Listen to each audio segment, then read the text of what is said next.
Interim of Oakland County has developed a school nurse program for the 21st century.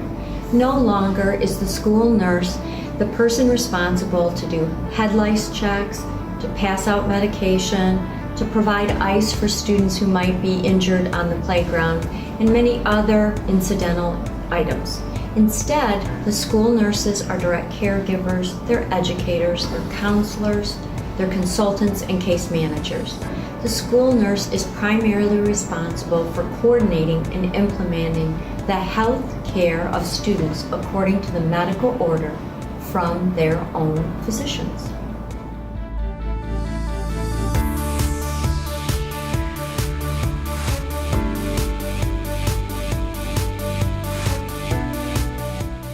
My day is pretty busy. I have right now a total of about 5 students. I have a student that is a continuous bolus feeding throughout the day. I have another student who has cerebral palsy, and so he is a seizure precaution, as well as he is an irrigation tube for bowel regimen. And then I have 2 other students that are seizure precautions as well. And then my last student is a catheterization twice a day. I try to help out with the special needs kids that are mainstreamed. I may go into the general education setting to help out with my special needs kids as they are mainstreamed.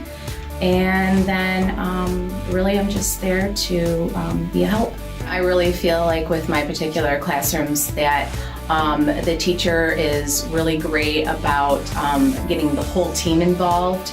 We're all on the same page. We all are consistent. We're structured on how we are going to intervene when it comes to the behaviors of the student. To be able to bring a special needs student into the school setting is an amazing experience. And for them to be able to feel as normal as possible by being in a school setting is an amazing feeling. Nursing, to be in the school setting, was something I didn't even know existed.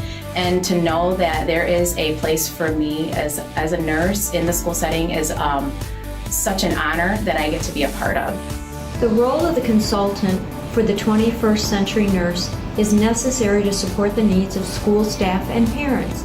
The most obvious situation where consulting is required in the school setting is with the construction of the health plan, or as we call it, the plan of care. The plan of care is an interpretation of the physician order, which is intended to describe the medical interventions to resolve the student having difficulty breathing, experiencing anaphylaxis, managing diabetes and seizures, and to support students who have been diagnosed with seizure activity. Having a plan of care assists school staff when developing accommodations for 504 plans, specifying interventions necessary to execute IEPs, and to generally intervene on behalf of students in the school setting. The school nurse also consults with school staff to identify and conduct health and wellness trainings.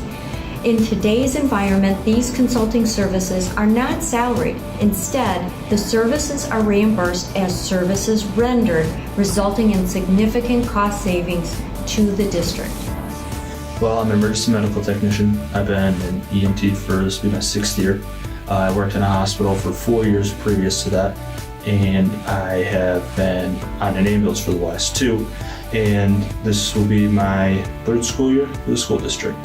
Well, I worked in the pediatric unit for a while, and then I seen an opening to work with the kids in the school district, so I thought that'd be a good opportunity to get back with children. Well, I take all the kids who have needs like diabetes, seizures, lots of different things. So one of the kids has spina bifida, and I just take care of their daily needs. So if they need insulin, I administer them insulin, manage their blood sugar, make sure it's not too high, make sure it's not too low, and make sure that any of the kids who take daily medicine, I give that to them as well. I like being able to see the kids every single day and make sure that they're, that medical professionals taking care of their need, whether it's diabetes or seizures and stuff. And I like being there in case anything happens, because sometimes they can get there faster than an ambulance, so it works out good.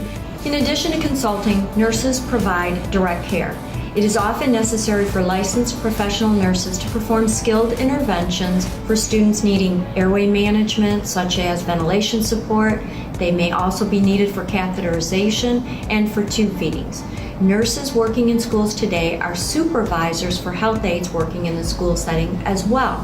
Health aides are medically trained paraprofessionals to support the non-skilled medical needs to execute the plan of care, as well as performing individual and instrumental activities of daily living.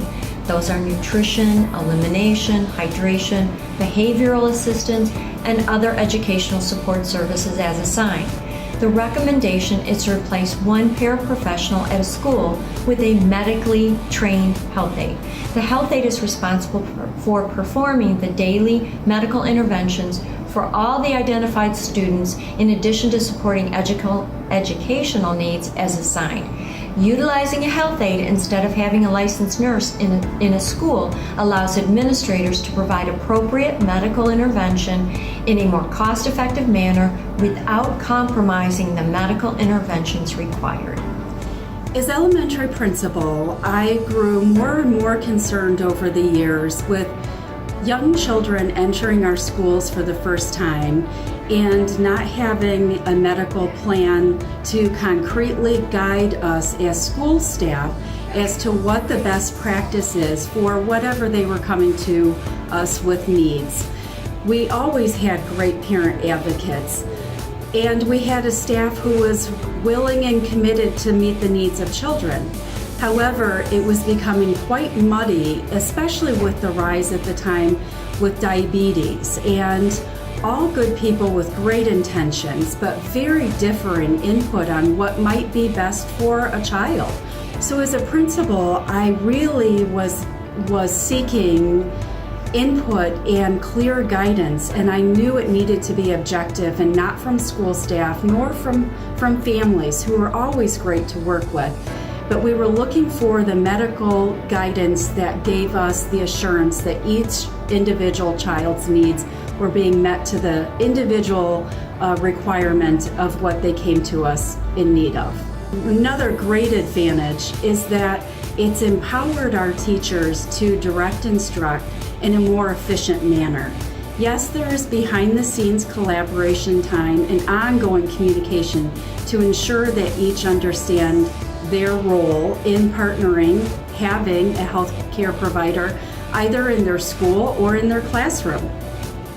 Another great advantage is that while we continue to use paraeducators in Huron Valley, it's building their capacity and their confidence in seeing how other healthcare providers can teach, can model, and can collaborate within the same environment without the fear of replacing their role.